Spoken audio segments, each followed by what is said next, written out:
வணக்கம். Welcome to கதை திரட்டு audio books.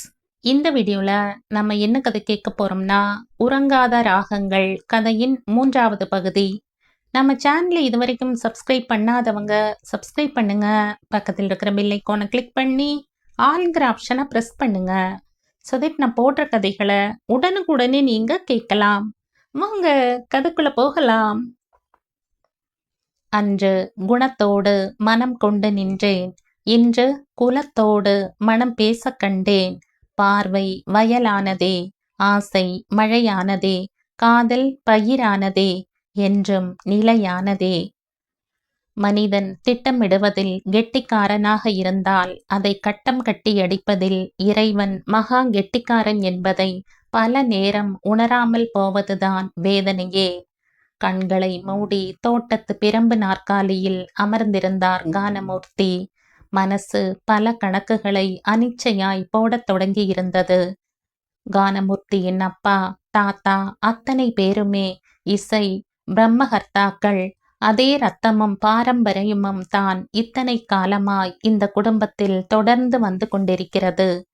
ஆனால் அந்த சங்கிலி தொடர் தன்னோடு முடிந்து போய்விடுமோ என்ற அவரின் வலி அவர் மட்டும்தான் அறிந்தது. ரூபகனால் தன்னுடைய கனவை நிறைவேற்ற முடியாது என்று நன்றாகவே தெரியும். ஆனால் ஆதி தன்னோடு ஒத்துழைக்காதது அவருக்கு பெரும் வருத்தம்தான். இந்த இழப்புகளை எதை வைத்தாவது ஈடுகட்ட வேண்டும் என்று காத்து கொண்டு இருந்தவருக்கு தன் வீட்டுக்கு வரும் மருமகளை கொண்டுதான் தன்னுடைய கனவை மெய்ப்படுத்த முடியும் என்ற நிஜம் உரைத்தது. மனசு திட்டம் போட்டு கொண்டது. ரூபகனின் அருகில் யதுவை நிறுத்தி பார்த்து சந்தோஷப்பட்டு கொண்டது. அவருக்கு தெரியும் யது இசையில் பெரும் நிலையை அடைவாள் என்று. அவள் மட்டும் தன் வீட்டு மருமகளானால் இசை சாம்ராஜ்யம் தன் குடும்பத்திற்கே என்ற பெரும் மிதப்புடன் தான் அன்று கச்சேரிக்கு கிளம்பி போனார் குடும்ப சகிதமாய். 2 மகன்களுமே முரண்படாமல் உடன் வந்தது அவருக்கு இன்னும் சந்தோஷமாக இருந்தது. மனைவி மகன்களுடன் முன் வரிசையில் வந்து அமர அவரை நோக்கி வளைந்து வணங்கிய கரங்கள் இசை மன்னனை கர்வத்தின் கிளையில் அமர்த்தி வைத்தது. பச்சை பட்டுடுத்தி யது வந்தமர்ந்தாள். விக்கித்து போனான் ஆதி என்றால் சொக்கித்தான் போனான் ரூபகன். செடியாயவள் வினைகள் தீர்க்கும் திருமாலே, நெடியாலே வேங்கடவா நிம் கோவிலின் வாசல், அடியாரும் வானவரும் அறம் பயரும் கிடத்தியங்கும் படியை கிடந்தது உப்பவழவாய் காண்பேனே. ஹம்சானந்தி ராகத்தில் பாபநாசம் சிவனின் பாடலை அவள் கண் மூடி பாடிக்கொண்டு இருக்க அரங்கமே அமைதியில் தன்னை மறந்திருந்தது. கானமூர்த்தியின் கண்களில் இருந்து கண்ணீர் கட்டுக்கடங்காமல் இறங்கி வழிந்தது. இவள் இசை பேரரசியேதான். இவளை தவற விட்டுவிட்டால் தன்னுடைய வாழ்க்கையில் அது பெரும் முட்டாள்தனம் என்று மனம் எச்சரிக்கை செய்தது. பாடல் நிறைவடைந்து அரங்கமே அதிர்ந்து அடங்கியது. அடுத்து விமர்சையாய் நடந்த விருது வழங்கும் விழாவில் கானமூர்த்தியின் கையாலேயே விருதும் வழங்கப்பட அவர் பாதங்களை நோக்கி விழுந்து வணங்கினாள். இமைக்காமல் பார்த்து கொண்டே இருந்தனர் இருவரும். அப்போதுதான் அந்த அறிவிப்பை செய்தார் கானமூர்த்தி. இந்த இசை திருமகளை என் வீட்டு மருமகளாக்கிக் கொள்ள எனக்கு பேரவாவாக இருக்கிறது. இந்த ஞான சரஸ்வதியை என் வீட்டு சிம்மாசனத்தில் அமர வைக்க காத்து கொண்டு இருக்கிறேன். அவர் அறிவிப்பில் அரங்கமே குலுங்க அந்த சிறு பெண்ணின் முகம் வெட்கம் பூத்தது. மேடையில் அந்த காட்சியையும் கேமராக்கள் பதிவு செய்ய தவறவில்லை. இது கானமூர்த்தியின் தந்திரம் என்று சிலர் சிலாகித்தார்கள். அந்த வீட்டின் மருமகளாவது யதுவின் பெரும் வேறு என்று சிலர் புலங்காகிதப்பட்டு கொண்டார்கள். அறிவித்த அவர் எந்த மகனுக்கு என்பதை மட்டும் சொல்லாமல் போனதுதான் காலத்தின் சித்து விளையாட்டு. 20 வயது கூட நிறையாத சிறு பெண்ணை கானமூர்த்தி கேட்பதற்காகவே உடனே முடித்துவிட சாருகேசி ஒப்பாகவெல்லாம் இல்லை. வீட்டிற்கு வந்த அத்தனை பேரின் எண்ணங்களும் வேறு வேறு விதமான கனவுகளில் விரிந்திருந்தது. என்னங்க இப்படி பெரியவர் சட்டுன்னு கேட்டாரு, நாம என்ன செய்யறது என்ற பைரவியை புன்னகை தரிக்க பார்த்து கொண்டிருந்தார் சாருகேசி. கொடுக்க வேண்டியதுதான், அவர் குடும்பத்தை விடவா ஒரு குடும்பம் நம்ம பொண்ணுக்கு வாய்க்கு போகுது? எனக்கு அத்தனை பெருமையா இருந்தது. சாப்பாட்டு கடை நடக்கும் போதே பேச்சும் சேர்ந்து பரிமாறப்பட வார்த்தைகளை பருகியபடி அதோ அமைதியாய் சாப்பிட்டு கொண்டிருந்தாள். ஆண்கள் அவசரக்காரர்கள். அவர்கள் முடிவெடுப்பதில் முயற்சி செய்வதிலும் அத்தனை நிதானம் காட்டாதவர்கள். ஆனால் பெண்கள் அப்படியல்ல.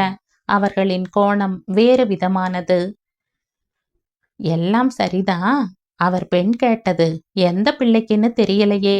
அவர் மூத்த பிள்ளைய பத்தி தான் எல்லாருக்கும் தெரியுமே. அப்படி இருக்க அந்த பையனுக்கு கேட்டிருந்தா என்ன செய்யறது? அர்த்தமுள்ள அந்த கேள்வியை அந்த தாய் கேட்டுத்தான் விட்டார். ஆனால் சாருகேசிதான் பலமாக தலையசைத்து அத்தனையும் மறுத்து சொன்னார். புண்ணாக்கு மாதிரி பேசாது பைரவி. அது எப்படி கேப்பார்? என் பொண்ணு கானமஞ்சரி. அவளுக்கு குறையுள்ள மாப்பிள்ளையை முடிப்பேனான்னு அவருக்கும் தெரியாதா என்ன? அதெல்லாம் இருக்கவே இருக்காது. வைரத்தை தங்கத்துல தான் பொதிக்கணும்னு அத்தனை அனுபவப்பட்ட பெரியவருக்கு தெரியாதா என்ன? பாட்டி இளவரசிக்கு பேசவே திணறி நிக்கிற ஒரு பையனுக்கு கேட்க அவருக்கு பைத்தியமா என்ன? அவரோட இளைய பையனுக்குத்தான் கேட்டிருக்காரு. பையன் ராஜாவாட்டம் இருக்கான். மேல் படிப்புக்கு டென்மார்க் போக போறானாம். முடிச்சு வந்தா மிகப்பெரிய உத்தியோகம் கிடைக்குமாம். எல்லாம் விசாரிச்சாச்சு. அவர் அந்த தகவலை யதுவிற்கு கடத்தும் நோக்கிலும் சொல்லி வைத்தார். அன்று இரவு தூக்கம் தொலைத்தாள் யது. வயதிற்கே உரிய மனதின் தேடல் அவள் தூக்கத்தை களவாடி கொண்டு சென்றது. ஆதியின் முகத்தை மனத்திரையில் மீட்டு வெட்கப்பட்டு கொண்டு நின்றாள்.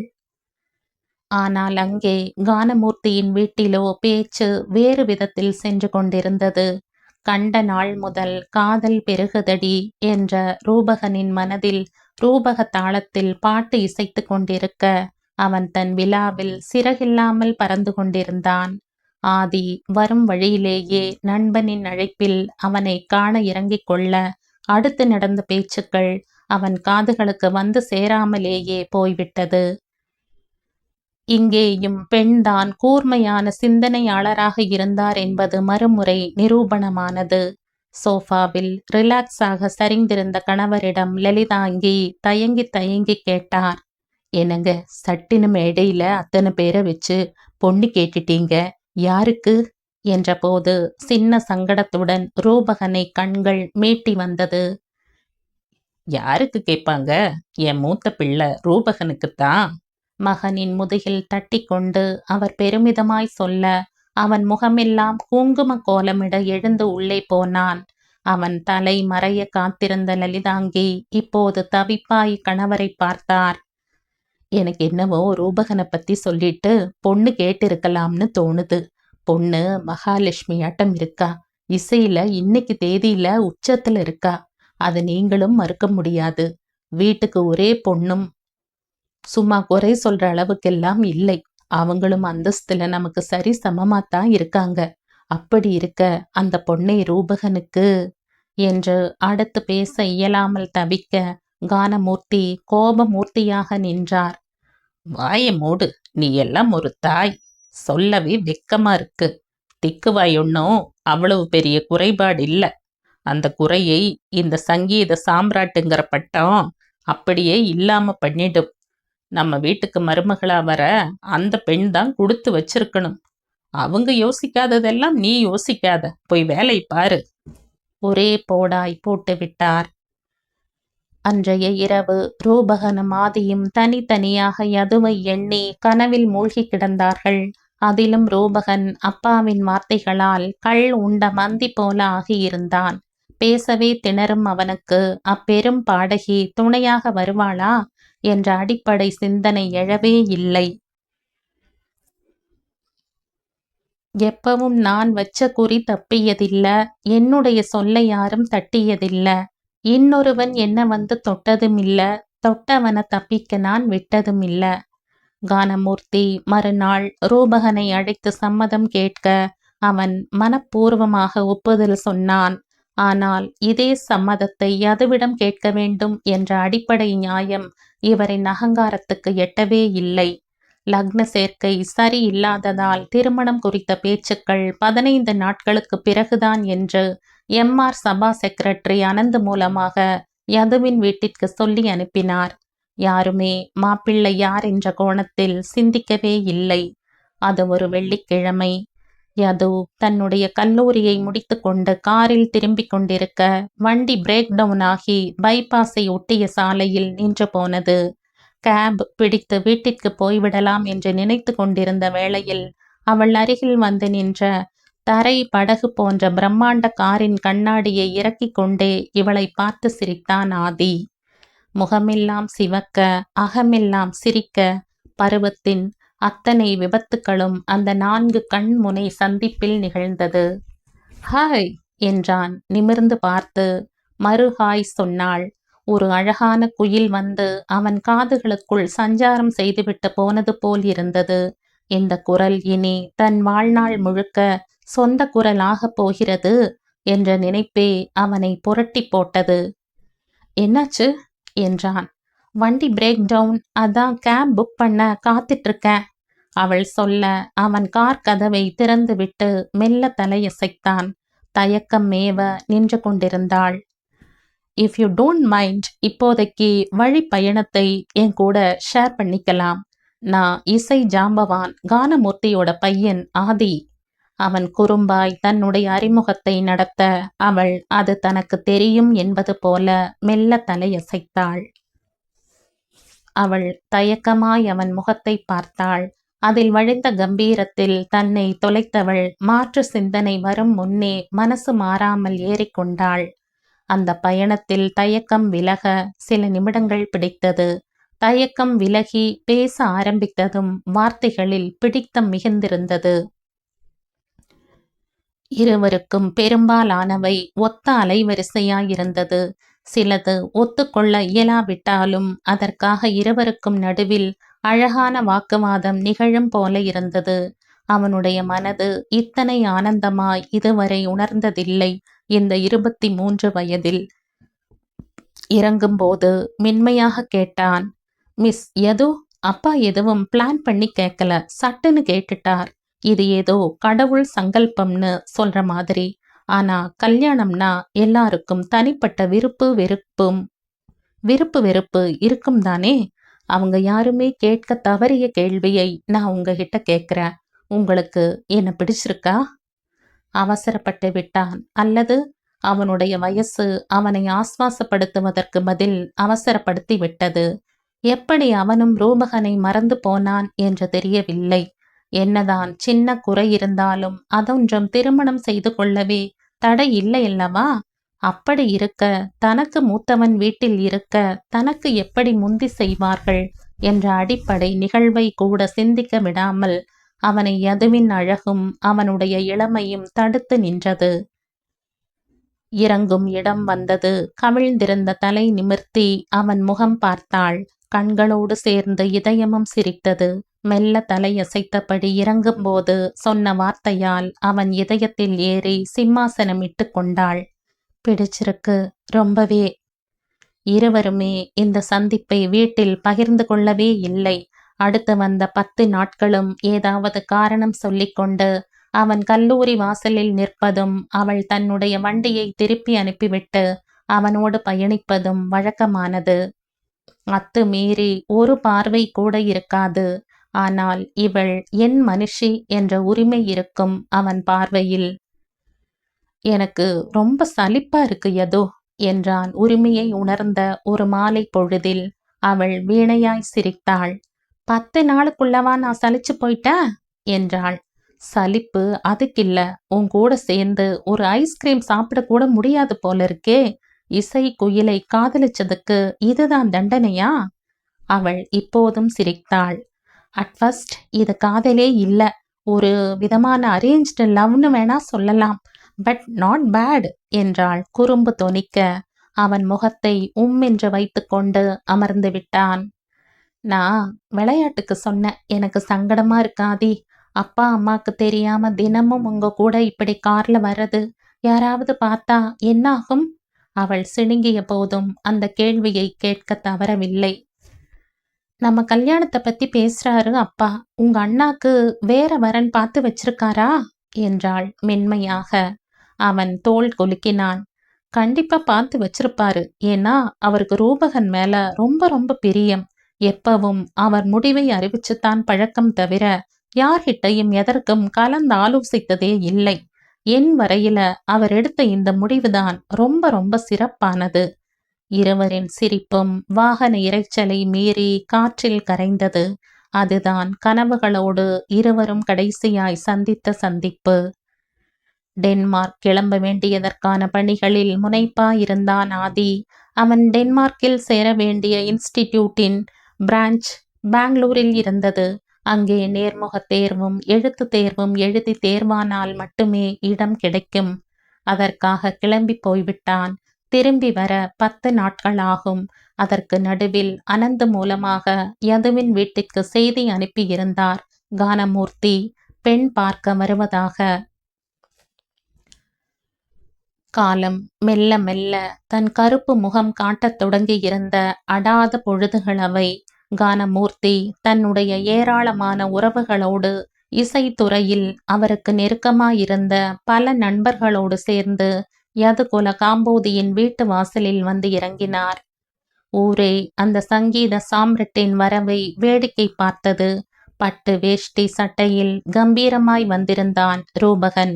அழைப்பும் வரவேற்பும் துளி கூட குறைவில்லாமல் தான் நடந்தது. நாழிகை கரைசலில் லௌகீக பேச்சுக்கள் ஆரம்பமாக, அப்போதுதான் ரூபகனின் ஜாதகத்தை எடுத்து டேபிளின் மீது வைத்தார் கானமூர்த்தி. நான் ஏற்கனவே பொருத்தம் பார்த்தாச்சு. ஆனா இது உங்களோட ஆத்ம திருப்திக்காக 10ல் 8 பொருத்தம் இருக்கு. நீங்களும் பார்த்துக்கலாம். என் பையன் ரூபகனுக்கு, என் பையன்கிறது மட்டும் இல்ல தகுதி, அவன் பெரிய மியூசிக்கல் இன்ஸ்ட்ருமெண்ட் ஷாப் வச்சிருக்கான். மாசம் பல லகரங்களை தாண்டுது வருவாய். அவன் பேர்ல மட்டும் சென்னையில் 4 பங்களா இருக்கு. அத்தனையும் சினிமா ஷூட்டிங்க்கு வாடகை விட்டு இருக்கோம். அந்த வருமானத்தை எல்லாம் பொது சபையில குறிப்பிட முடியாது. அவர் இடி இடி என சிரித்தாலும் தலையில் இடி விழுந்தது போல அமர்ந்திருந்தார் சாருகேசி. அவரின் முகமாற்றம் பலருக்கு புரிந்தது. ஏனென்றால் அவரை போல அங்கே பலருக்கு மாப்பிள்ளை யார் என்ற உணர்த்தியே இல்லாமல் இருந்தது. கானமூர்த்தியை பார்த்து எந்த கேள்வியும் கேட்கவும் முடியாது என்றே அமைதியாக இருந்தார்கள். அனந்துவை தர்ம சங்கடமாக பார்க்க இப்போது பைரவியின் பார்வை சாருகேசியின் மீது அழுத்தமாய் படிந்திருந்தது. அவர்தான் ஆரம்பத்திலேயே எச்சரிக்கை செய்திருக்கிறாரே. பெண்களின் பார்வையும் பரந்துபட்ட குடும்ப அறிவையும் அந்த க்ஷணம் சாருகேசியால் வியக்காமல் இருக்கத்தான் இயலவில்லை. பொண்ணை வர சொல்லுங்க, நல்ல நேரம் தவறதுக்குள்ள பார்த்துடலாம் என்ற கானமூர்த்தியின் அழைப்பில் தான் இயல்பிற்கே திரும்பினார் சாருகேசி. திரும்பி பார்த்தார். விலை உயர்ந்த அந்த சோஃபாவில் தன்னை முழுசாய் புதைத்து கொண்டு கம்பீரமாய் அமர்ந்திருந்தார் அந்த கம்பீர நாட்டை நாயகன். ஆனால் ஆளுமையை விட வாழும் மெய்தான் உசத்தியானது. அவரின் புகழுக்கு தயங்கி நின்றால் தன் மகளுக்கு இகழ் வந்து சேரும் என்பதை அவர் உணர்ந்தே இருந்தார். தொண்டையை செருமிக் கொண்டார். எழுந்து பவ்யமாய் நின்றார். சிரமத்திற்கு மன்னிக்கணும். மாப்பிள்ளை யாருன்னு இன்னும் தெளிவா நீங்க சொல்லவே இல்லை என்றார். ஒரு துளி கூட கோபமோ இகழ்வோ இல்லாத குரலில். சபையில் மெல்ல கானமூர்த்தியின் தன்மானம் அடி வாங்கியது போல் இருந்ததும் முகம் மெல்ல மெல்ல அமிர்தவர்ஷினி ராகம் கேட்க திரண்டு நிற்கும் மேகக்கூட்டம் போல ஆனது. What to you mean? I mean who is the groom? Charukesi முழுக்கவே உருமாறி இருந்தார். அவரால் தன் மகளை அப்படி ஒரு இடத்தில் நிறுத்தி பார்க்க இயலவில்லை. அப்படியே இருந்தாலும் மாப்பிள்ளையின் குறையை பற்றி முன்கூட்டியே பேசி இவர்களின் அனுமதி வாங்கி இருக்க வேண்டும். அதையெல்லாம் விட்டுவிட்டு அகங்காரமாய் கூடத்தில் வந்தமர்ந்து கூத்தடித்து கொண்டிருக்கிறார். சாருகேசி! உருமலாய் வெடித்தது கானமூர்த்தியின் சங்கீத சாரீரம். சத்தம் போடாதீங்க ஐயா. சங்கீதம் தெரிஞ்சளவுக்கு உங்களுக்கு இங்கிதம் தெரியல. என் பொண்ணு ரசிக மஞ்சரி, கான கலாப மயில். இன்னைக்கு சபாக்களாகட்டும், இசை தட்டு போடுற கம்பெனிகளாகட்டும், என் பொண்ணு எதுவ கடந்து போகவே முடியாது. கேட்டு வர விண்ணப்பங்களுக்கு பதில் சொல்லவே 4 ஆள் போடணும். அஃப்கோர்ஸ் இதையெல்லாம் எத்தனையோ பார்த்தவங்க தான் நீங்க. ஆனா பெத்தவங்களுக்கு தன்னுடைய பிள்ளைகள்தான் எல்லாமே. என் குழந்தை வளர காத்திருக்கும் குருத்து. அதை பத்தின கனவு ஒரு தகப்பனா எல்லாரையும் போல எனக்கும் இருக்கு. இந்த கெரியர் மத்தது எல்லாம் வேற விஷயம். அது எல்லாத்தையும் விட என் குழந்தைக்கு ஒரு தகப்பனா கண் நிறைஞ்ச வாழ்க்கை அமைச்சு தர நான் நினைக்கிறதுல என்ன தப்பு இருக்கு? சாருகேசியின் ஒவ்வொரு வார்த்தைகளும் உள்ளத்தை உருக்கியது. அதில் நியாயம் இருந்தது, ஒரு தகப்பனின் வலி இருந்தது, நேர்மை இருந்தது. ஆனால் அதை உணர்ந்து கொள்ளும் பொறுமைதான் கானமூர்த்தியிடம் இல்லை. என் பையன்கிட்ட என்ன குறை? இதை விட சிறப்பான வாழ்க்கை உன் மகளுக்கு உன்னால் அமைச்சு தந்துட முடியுமா? சபையில கூட்டி வச்சு மூக்கறுத்து இருக்க சாருகேசி, இது நல்லதில்ல. என்னை பகைச்சுக்கிட்டா உன் மகள் இசை எதிர்காலத்தையே இல்லாமாக்கிடுவேன், ஜாக்கிரதை. சூளுரத்தார். என்ன குறையா? சாதகத்துல சாகரம் பண்ணி சஞ்சரிக்கிற ஒரு இசை பாடகியோட கணவன் ஒரு வார்த்தை பேச ஆகாம திக்கி திணறி நிக்கிறதா சந்தோஷமான வாழ்க்கை? அதுக்கா நான் என் பொண்ணை இத்தனை உயரத்துல கொண்டு வந்து நிறுத்தி இருக்கேன்? சாருகேசியும் கோபத்தில் கொந்தளித்து கொண்டிருந்தார். கோபம் இருவரையும் வார்த்தை யுத்தம் புரிய வைத்து கொண்டிருந்தது. உறவுகளும் சபா செக்ரட்டரிகளும் இருவரையும் சமாதானம் செய்ய இயலாமல் தவித்து கொண்டிருந்தனர். உப்பு கடல் நீரும் சர்க்கரை ஆகலாம், 30 நாளிலும் நிலவை பார்க்கலாம், சுட்ட உடல் கூட எழுந்து நடக்கலாம். நீ சொன்னது எப்படி உண்மையாகலாம்? நம்ப முடியவில்லை. இல்லை இல்லை. கலவர மேகம் நிலவரம் இல்லாமல் சூழ்ந்தது போல் அங்கே இறுக்கமாக இருந்தது எல்லாம். ஆனால் அத்தனை வார்த்தை யுத்தம் நடத்திய யாருமே யோசிக்கவில்லை அங்கே அமர்ந்திருந்த ரூபகனின் மனநிலையை. அவன் கூனி குறுகி வெட்கி போய் அமர்ந்திருந்தான். அவன் கல்யாண கனவே காணவில்லை. ஆனால் அவன் மனசில் வலுக்கட்டாயமாய் ஆசை விதை தூவி இறுதியில் ஆத்மாவை வலிக்க வைத்து கொண்டிருந்தார்கள் இரு தரப்பும். அவன் விரக்தியாய் தரை பார்த்து கொண்டு அமர்ந்திருக்க அங்கே விவாதம் பெருசாய் நடந்து கொண்டிருந்தது.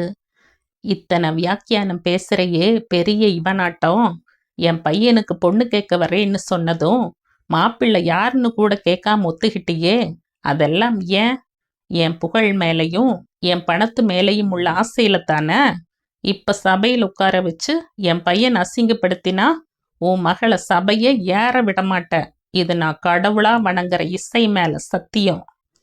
அவர் ஆக்ரோஷமாய் நடுக்கூடத்தில் நின்ற கத்த பெண்ணை பெற்றவர்களின் இதயத்தில் இரத்தம் வடிந்தது.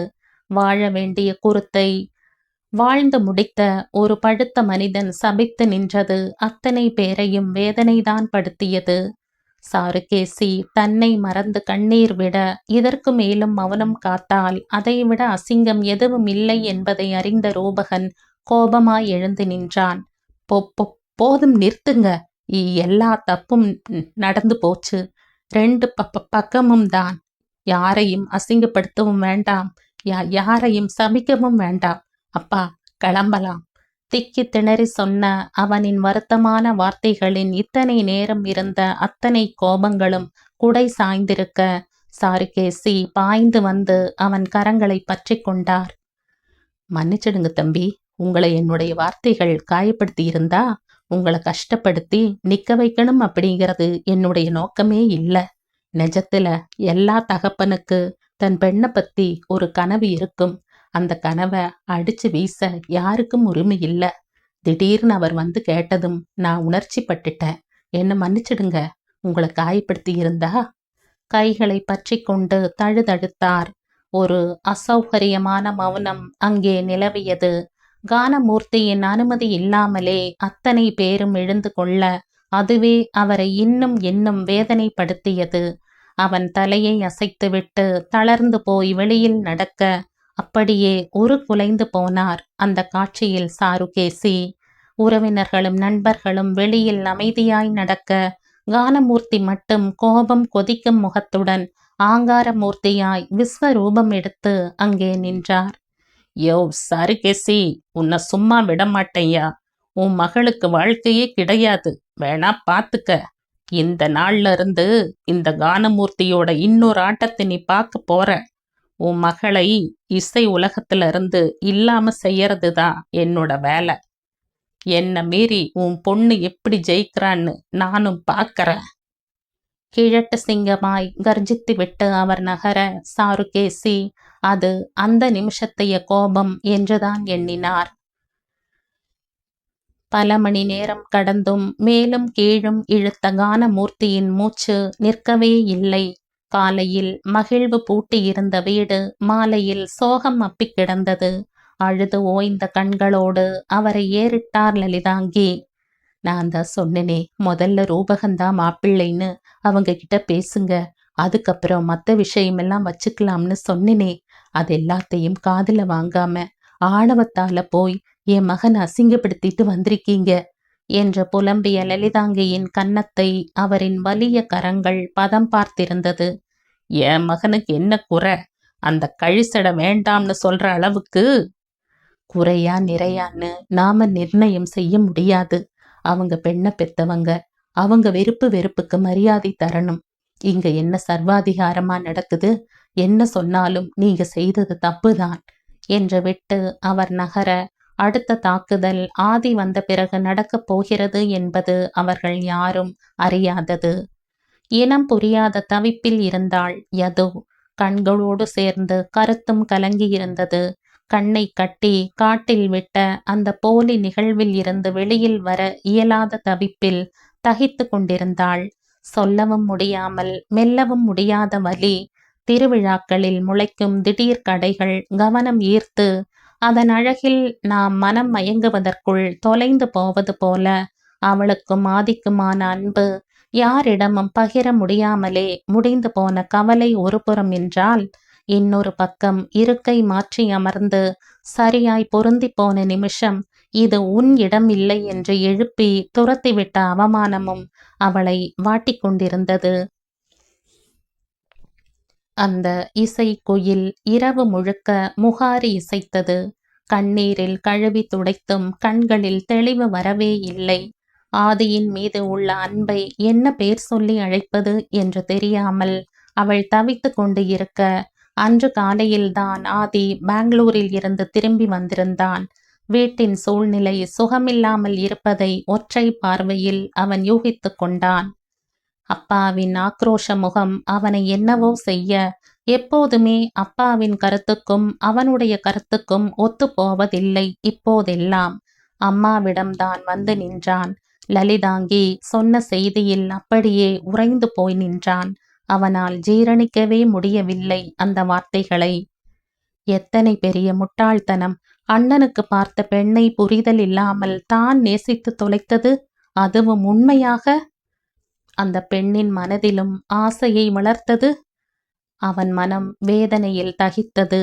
எல்லாவற்றையும் விட இவன் உயிருக்கு மேலாய் நேசிக்கும் ரூபகன் அறைக்குள் அவமானத்தில் முடங்கி கிடந்தது. எல்லாத்துக்கும் காரணம் அந்த சாருகேசிதான் ஆதி. அவனையும் அவன் பொண்ணையும் நான் சும்மாவே விடமாட்டேன். இனித்தான் இந்த கானமூர்த்தியோட இன்னொரு முகத்தை இந்த உலகம் பார்க்க போகுது. அப்பா கர்ஜித்து விட்டு வெளியே போக இவனோ விக்கித்து போய் நின்று கொண்டிருந்தான். அண்ணன் காட்டிய வழி அம்மா, இது அன்பால் விளைந்த பழியம்மா. கண்ணை இமையே கெடுத்ததம்மா, என் கையே என்னை அடித்ததம்மா. அன்று முழுக்க பொழுதுகள் குழப்பத்திலும் வேதனையிலும் கழிந்தது. பிரெஞ்சு விண்டோ அருகில் தன்னை முடங்கி கொண்டு அமர்ந்திருந்தான். அவனுடைய அந்த சுணக்கம் லலிதாங்கிக்கு கொஞ்சம் இயல்பா இல்லை. என்னாச்சு ஆதி? ஏன் இப்படி குறுகி போய் உட்கார்ந்து கிடக்கிற? சின்ன தம்பி, உனக்கு இதுல என்ன காயம் தனியா? உன் அப்பா அடிச்ச கூத்தால பெரிய தம்பிதான் ரொம்ப மனசு ஒடுங்கி கிடக்கிறான். அம்மா வருத்தப்பட அவன் ரௌத்திரமாய் பார்த்தான். அப்பாவோட மூவ் அத்தனையும் தப்புமா. முதல்ல அது பெண் கேட்கிற இடமும் இல்லை, அதற்கான சூழ்நிலையும் இல்லாது. வழக்கம் போல தன்னுடைய அகங்காரத்தை அங்க காட்டிட்டாரு என்றான் அலுப்பாக. லலிதாங்கி இப்போது மகனை முறைத்தார். ஏற்கனவே நொந்து கிடக்கும் மனசிற்கு மகனின் பேச்சு இன்னும் அலை கழிப்பை தர கோபமாய் மகனை நிமிர்ந்து பார்த்தார். அவங்க தான் அறிவில்லாம நடந்துக்கிட்டா நீயும் அதையே செய்யாத ஆதி. மூத்த பிள்ளை இருக்கும்போது இளையவனுக்கு பொண்ணு கேட்டு வருவாங்களாங்கிற அடிப்படை அறிவு கூட இல்லாம அவங்க நடந்துக்கிட்டது ரொம்ப குற்றம். நீ அதை சரின்னு பேசாத. என்ற அம்மாவை நிமிர்ந்து தீர்க்கமாய் பார்த்தான். அவங்க பக்கம் மட்டும் அந்த தப்பு நடக்கல, என் பக்கமும் நடந்திருக்கு. நானும் யதுவை எனக்காகத்தான் அப்பா பேசுறார்னு புரிஞ்சுக்கிட்டம்மா என்றான் தலை தாழ்ந்து மென்மையான குரலில். அந்த நேரம் வெளியில் போவதற்காக தன்னுடைய அறையை விட்டு வெளியில் வந்த ரூபகனின் காதுகளில் அத்தனையும் தெளிவாய் கேட்க அவன் அதிர்ந்து போய் அப்படியே நின்றான். என்ன சொல்ற சின்ன தம்பி? அம்மா பதற அவன் தலை தாழ்ந்து கொண்டே ஆம் என்று தலை அசைத்ததோடு மட்டுமல்லாமல் அவனுக்கும் யதுவுக்கும் இடையில் நடந்த நட்பை சொல்ல லலிதாங்கி நெஞ்சை பிடித்து கொண்டு அப்படியே இருக்கையில் சரிந்து விட்டார்.